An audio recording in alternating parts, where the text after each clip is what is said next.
తెలంగాణ ముఖ్యమంత్రి రేవంత్ రెడ్డి ఆంధ్రప్రదేశ్ మాజీ ముఖ్యమంత్రి వైఎస్ జగన్మోహన్ రెడ్డిని టార్గెట్ చేశారంటే అవుననే సమాధానం వినిపిస్తుంది. ఎందుకంటే ఢిల్లీ కేంద్రంగా రేవంత్ రెడ్డి మాటలను ఒకసారి మనం గుర్తు చేసుకుంటే గనక ఆయన తీసిన గోతులు ఆయనే పడ్డాడు. ఆయన ఒక నియంతలా వ్యవహరించబట్టే అదే ఆయన పతనానికి కారణమైందని రేవంత్ రెడ్డి జగన్మోహన్ రెడ్డిని టార్గెట్ చేస్తూ విమర్శలు కురిపించిన విషయం కూడా మనకు తెలిసిందే.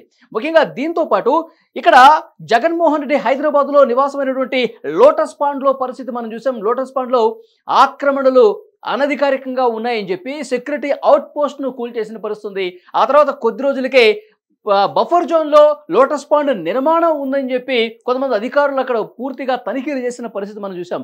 సో ఈ నేపథ్యంలో జగన్మోహన్ రెడ్డి టార్గెట్ అయ్యారు. ముఖ్యంగా తెలంగాణలో ఉన్నటువంటి ఆస్తులకు సంబంధించి పూర్తి స్థాయిలో ఒక నివేదిక తెప్పించుకున్నట్టుగా తెలుస్తుంది.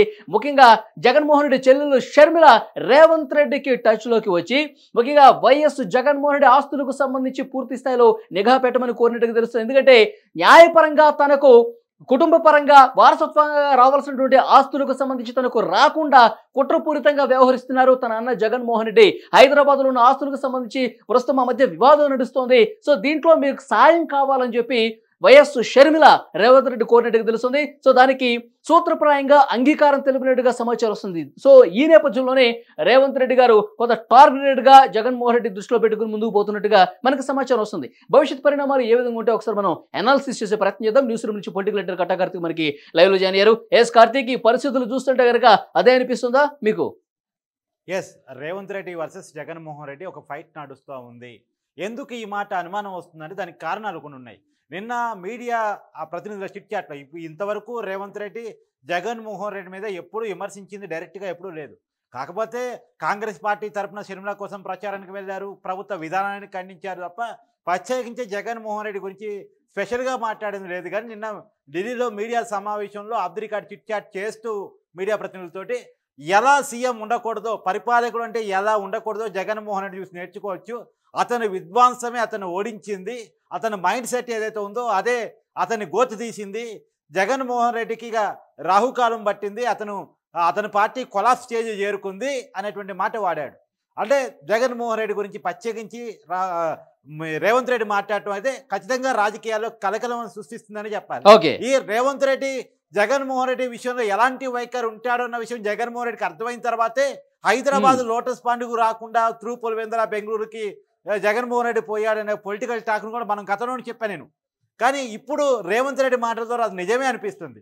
అదిగాక ఈ మధ్యకాలంలో మరి క్లియర్గా చూడండి, లోటస్ పాండ్ మీద ఎక్కువ పెట్టినట్టు అధికారులంతా పోయి అక్కడ సెక్యూరిటీ కోసం రోడ్డును ఆక్రమించి కట్టినటువంటి అక్రమ నిర్మాణాన్ని తొలగించడం కానీ, అక్రమంగా కట్టినటువంటి ఇతర ఏదైతే లోటస్ పాండ్ గోడనైతే ఏంది రోడ్డు వరకు ఆక్రమించి కట్టి చివరికి వాటర్ ఇంకడానికి కూడా స్పేస్ లేకుండా అక్కడ వాటర్ పడితే ఆ డౌన్ ఏరియా మొత్తం మునిగే విధంగా ఎలాంటి అనుమతులు లేకుండా కట్టిన విధానాన్ని కానీ అక్కడ అధికారులు పరిశీలించి వచ్చారు. ఈ గోడను తొలగించారనేటువంటి నోటీస్ కూడా జగన్ కార్తీక్ ఆక్రమణల తొలగింపు సందర్భంగా ఒక వార్త వినిపించింది. చంద్రబాబు నాయుడు గారు ఆదేశించిన నేపథ్యంలోనే ఇక్కడ జగన్మోహన్ రెడ్డి గారి లోటస్ పాండ్ నివాసం దగ్గర అక్కడ సెక్యూరిటీ అవుట్ పోస్ట్ కూల్చడం కావచ్చు, తనిఖీలు చేయడం కావచ్చు, చంద్రబాబు ఆదేశాలని చెప్పి ఒక ప్రచారం జరిగింది. ఇందులో వాస్తవం లేదా?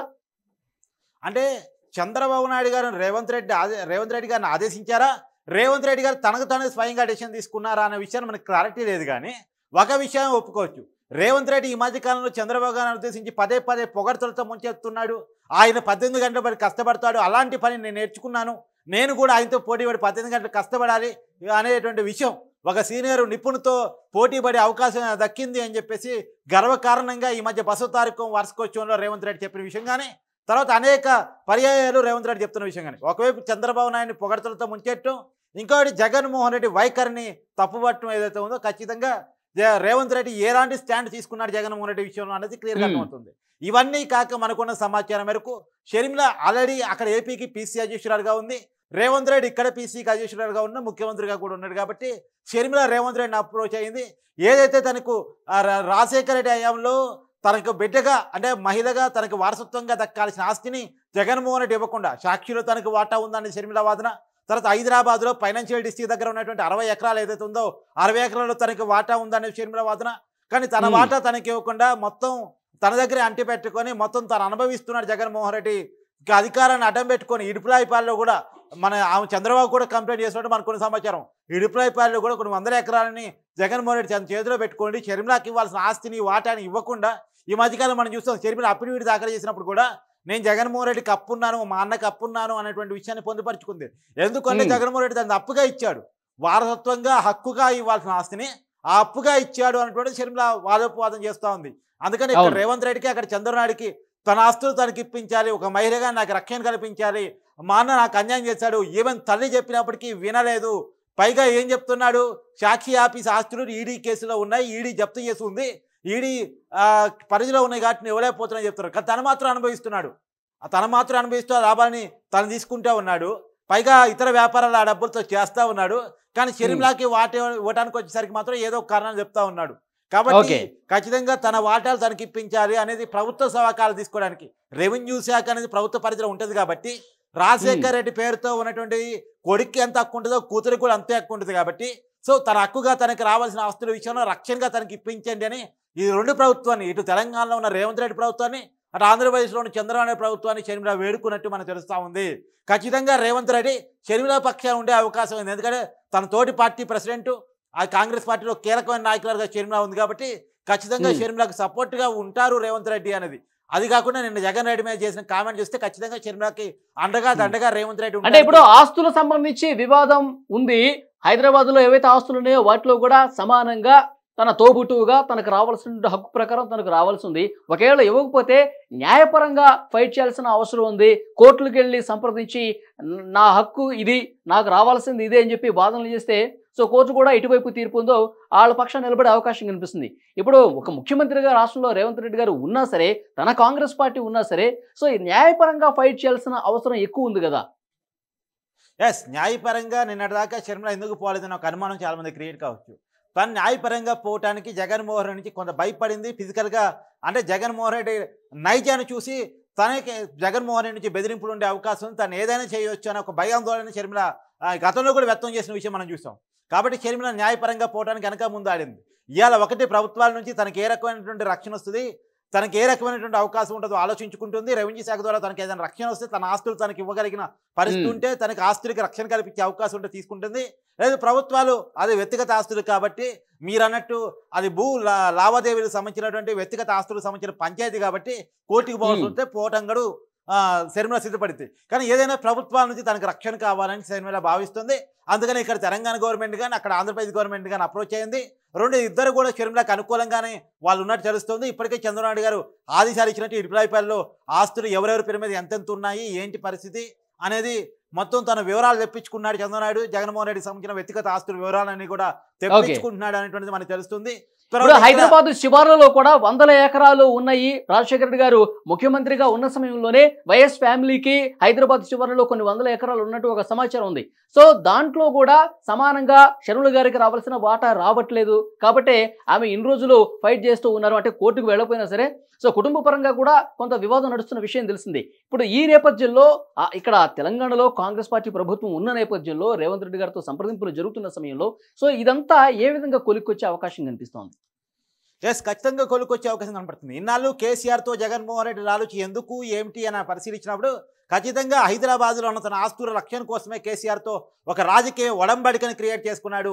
హైదరాబాద్లో 2014లో తెలంగాణ వచ్చిన తర్వాత మొట్టమొదటి ముఖ్యమంత్రిగా కేసీఆర్ ఆవిర్భవించిన తర్వాత జగన్మోహన్ రెడ్డితో ఒక లాలూచి సంబంధాలు పెట్టుకున్నారు, కలిసి వ్యాపారాలు చేశారు, కలిసి డబ్బులు పంచుకున్నారు, కలిసి రాజకీయ లావాదేవీలు కొనసాగించారు. వాస్తవానికి చంద్రబాబు నాయుడుతో వచ్చిన నివేదనల ఫలితంగా కేసీఆర్ కూడా ఎక్కువగా జగన్మోహన్ రెడ్డితో కలిసి ట్రావెల్ చేశాడు. ఇద్దరు కూడా రాజకీయ ఆర్థిక వ్యాపార సంబంధాలు కలిగి ఉన్నారు కేసీఆర్ జగన్మోహన్ రెడ్డి. కాబట్టి కేసీఆర్ ఇక్కడ అధికారంలో ఉండగా, అక్కడ జగన్మోహన్ రెడ్డి అధికారంలో ఉండగా షర్మిల పాపం ఏమీ చేయడానికి అవకాశం లేకుండా పోయింది, దానికి అండదండలు లేకుండా పోయాయి. కానీ ఇవాళ పరిస్థితి మారిపోయింది. జగన్మోహన్ రెడ్డికి అండగా ఉంటారనుకున్న కేసీఆర్ ఇక్కడ ఓడిపోయాడు, జగన్మోహన్ రెడ్డి తను స్వయంగా ఓడిపోయాడు. ఇక్కడ కేసీఆర్ పార్టీ ఉంటుందో ఉండదో తెలీదు, జైలుకి పోకుండా ఉండగలుగుతాడో లేదో తెలియదు, జైలుకి పోయే పరిస్థితి కేసులు వెంటాడుతున్నాయి కదా. ఇప్పుడు సేమ్ జగన్మోహన్ రెడ్డి పరిస్థితి, ఆ పార్టీ పరిస్థితి ఏంటన్నది అవగతం కాని పరిస్థితి, తనకు జైలుకి పోయే పరిస్థితి. సో వీరిద్దరి పరిస్థితి ఒకే రకమైన పరిస్థితిలో షర్మిల కొద్ది ఇప్పుడు దూకుడుగా వెళ్ళకపోతే తన ఆస్తులు తను రక్షించుకోలేదు. ఎందుకంటే తనని ఎవరైతే ఇబ్బందులు పెట్టారో, తనకి ఆస్తులు ఎవరైతే రాకుండా చేశారో వారు రాజకీయంగా దెబ్బతిన్నారు. ఇన్నాళ్ళు రాజకీయంగా స్ట్రాంగ్గా ఉండటం వల్ల ఫైనాన్షియల్గా స్ట్రాంగ్గా ఉండటం వల్ల, ఆర్థిక రాజకీయ బలం తోడుగా ఉండటం వల్ల పాపం ఇన్నాళ్ళు షర్మిల ఏం చేయలేకపోయింది. కానీ ఇలా పరిస్థితుల్లో మార్పు వచ్చేసింది. కాబట్టి ఖచ్చితంగా ఇటు చంద్రబాబు సహకారం, అటు రేవంత్ రెడ్డి సహకారం తీసుకొని ఖచ్చితంగా తనకి హక్కుగా రావాల్సినటువంటి, వారసత్వంగా రావాల్సినటువంటి, తండ్రి నుంచి సంక్రమించాల్సిన ఆస్తుల వారసత్వాన్ని తీసుకోవడానికి తను రెడీ అయిపోతుంది అనేటువంటి విషయం క్లియర్గా అర్థమవుతుంది. ఓకే, సో చూద్దాం ఇక భవిష్యత్తులో ఇంకా ఎలాంటి పరిణామాలు ఉంటాయో. చాలా సీక్రెట్గా ఇదంతా జరుగుతున్నట్టుగా తెలుస్తుంది. వైఎస్ షర్మిల నేరుగా రేవంత్ రెడ్డికి ఫోన్ చేసి ఈ ఆస్తులకు సంబంధించిన వ్యవహారం మొత్తం తన గోడును వెళ్ళబోసుకున్నట్టుగా తెలుస్తుంది. తన అన్న తనకు ఏ విధంగా అన్యాయం చేస్తున్నట్టు చెప్పుకున్నట్టు తెలుస్తుంది.